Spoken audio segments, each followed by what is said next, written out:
श्रीमद्भागवत चतुर्थ स्कंध द्वितीय अध्याय। विदुर उवाच जे शिव साधुंकर श्रेष्ठ ता संगे दक्ष कलाहट दुहिता वत्सल स्वभावे सती को देई अछि पूर्वे किंपा अनीति आचरिला सती को अनादर कला सचराचर गुरुहर से आत्मा रामे जोगेश्वर शांत विग्रह निर्विकार अद्भुत महिमा जाहार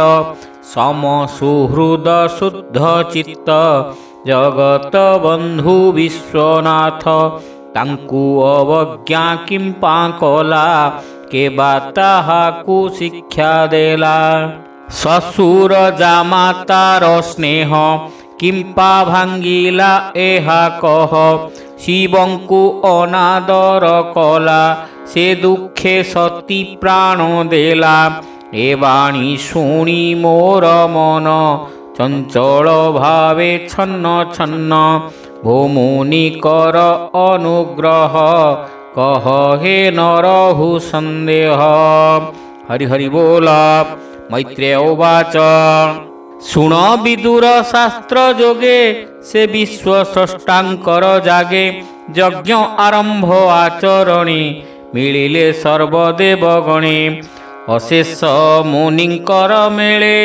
मिलिले दश दिग पाळे यक्ष किन्नर नागकुल मिलिले ज्वलंत अनल पितृदेवता गण आदि जेणे जे यज्ञ कुसंपादी एमंते सुर गण जेते मिलिले ब्रह्मांक ग्रते सुर किन्नर ब्रह्म मुनि दक्षंकु सर्वे संगे घेनी से दक्ष निज ब्रह्म तेजे सुंदरे त्रिभुवन गंजे आदित्य प्राय देह कांति मणिकंकण झटकंती ब्रह्मार सभा मध्य गते थिला जे तिमिर आयते दक्षर तेज तम गला से सभा निर्मल दिशिला सभार जने दक्ष देखी उठिले आसन उपेक्षी मध्य जे ब्रह्मा शिव थिले दक्ष को देखी न उठिले से सभा मध्य मुनि जेते सानंद भावे शुद्ध चिते अंजलि करी निज माथे रोमांच अश्रु जल नेत्रे दक्षंकु साधु साधु वाणी भावे कहंती पुणी पुणी से दक्ष सभा मध्य गला ब्रह्माचरणे प्रणमिला से ब्रह्मा कृतकृत्य होई दक्ष को आलिंगन देई निज समीपे बसाइले अनेक पुरस्कार कले रुद्र जे सभा मध्य थिले दक्षंकु मान्य से न कले देखि रुद्रर असम्मान दक्षर चित्ते गुरुतम से दक्ष स्वभावे स्वसुर तांकु न गणिले ईश्वर अवज्ञा दोषे से प्रचंड जेने उदित मारतंड अति ही कोप भर चित्ते बोलंती सभार अग्रते कर प्रसारी सभा मध्य कोपे बोलंती शास्त्रवादे शुण हे ब्रह्म ऋषि गणे आगम निगम प्रमाणे तुम्भे तो सभा मध्य अछ एहार आचार देखुछ शास्त्रे तुम्भर वाक्य जेते जे सदाचार ए जगते केलंघी पारे ताहा बळे ए तिनी भुवन मंडले देख ए तुम्भर वचन लंघिला मर्कट लोचन रुद्र बोलाई गर्व कला ए मोते देखी न उठिला देख ए लोक पाळ मध्य जस नासिला अपवादे जे साधु सन्थ आचरण कि भावे कला कदूषण मोहर शिष्य ए बोलाई जेणु दुहिता देली मुहि अग्निदेवता विप्रस्थाने दुहिता देइछि प्रसन्ने वेद वाक्य रे सनमत କରିଣ ବଚନ ଉଚିତ ଏଣୁ ମୁଁ ଏହାର ଶ୍ୱଶୁର ଗୁରୁଙ୍କ ମଧ୍ୟେ ଗୁରୁବର ଅଭିବାଦନ ସ୍ତୁତିବାଦେ ଧର୍ମେ ନମିବ ମୋର ପାଦେ ଏହା ନ କରି ମୋ ଚରଣେ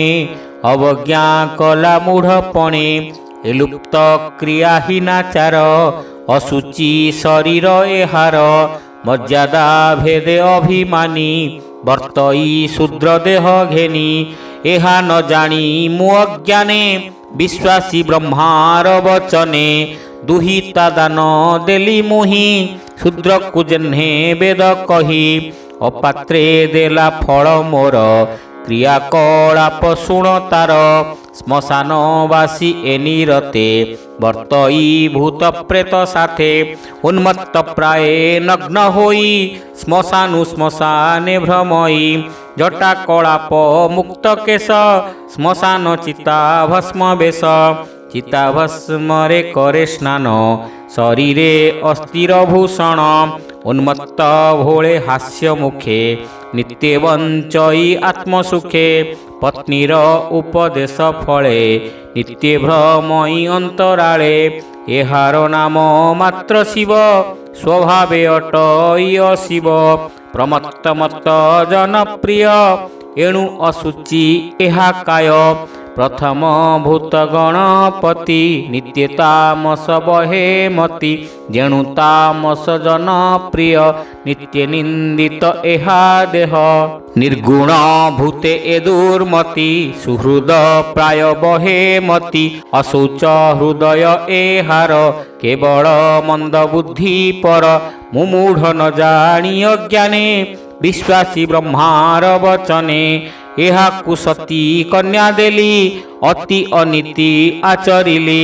ମୈତ୍ରେୟ କହେ ତୋଷ ମନେ ଶୁଣ ବିଦୁର ଏକ ମନେ ହରି ହରି ବୋଲ ମୈତ୍ରେୟ ଉବାଚ ଏମନ୍ତେ କୁତ୍ସିତ ବଚନେ ସେ ପ୍ରଜାପତି କୋପ ମନେ ଦୁର୍ବୁଦ୍ଧିପଣ ଆଚରିଲା ଗିରିଶେ ବହୁ ନିନ୍ଦା କଲା ତକ୍ଷଣେ ଉଠି କୋପାନଳେ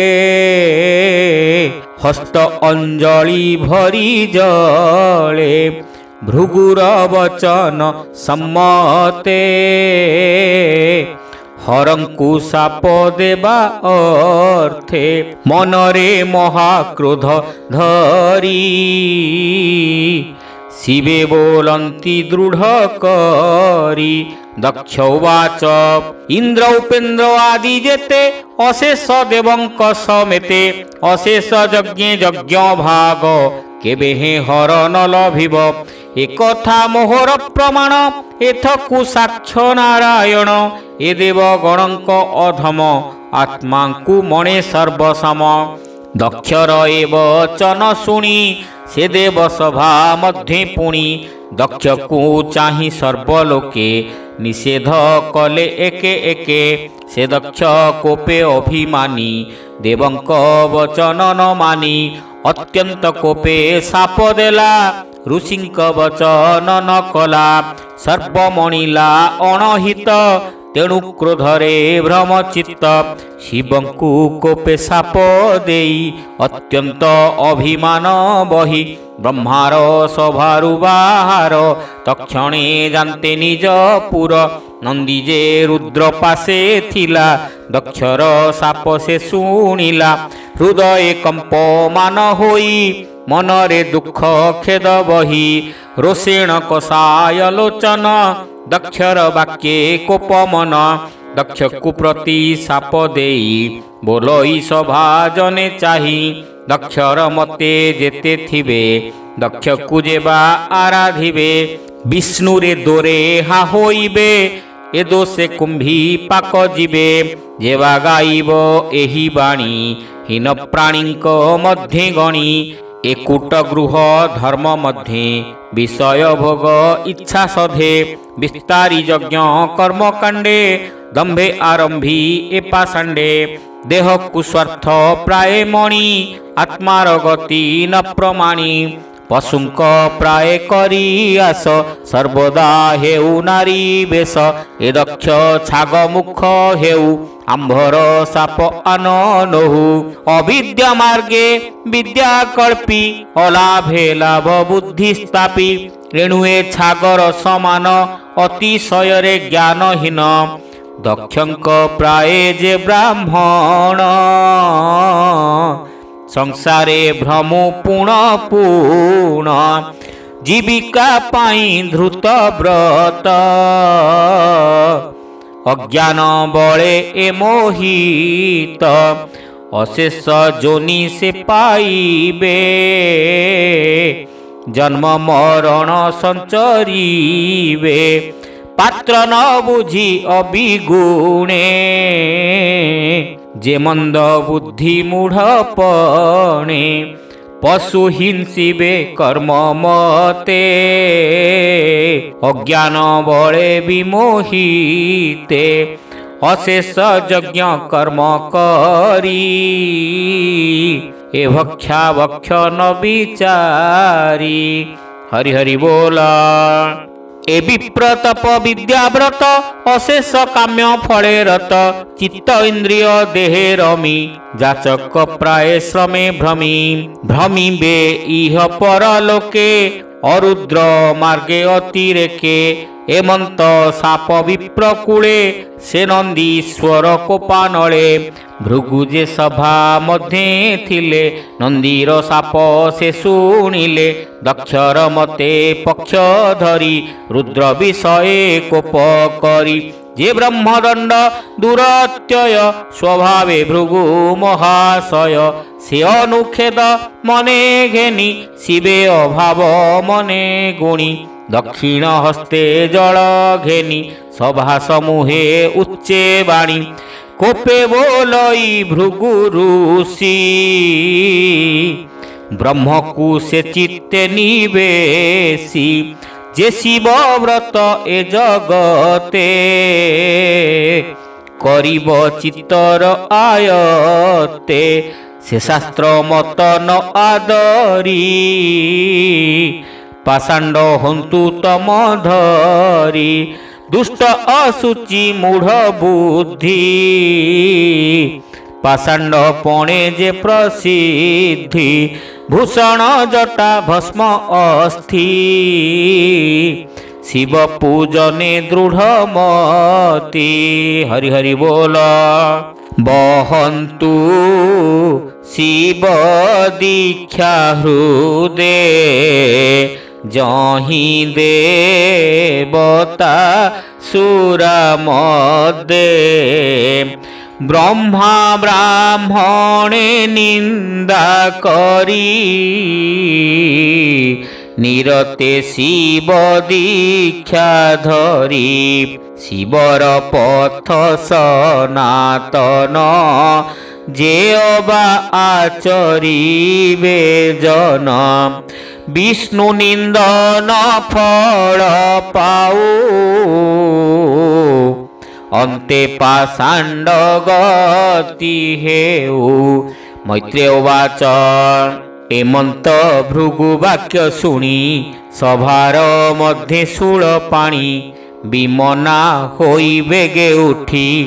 अनल प्राय कोप दृष्टि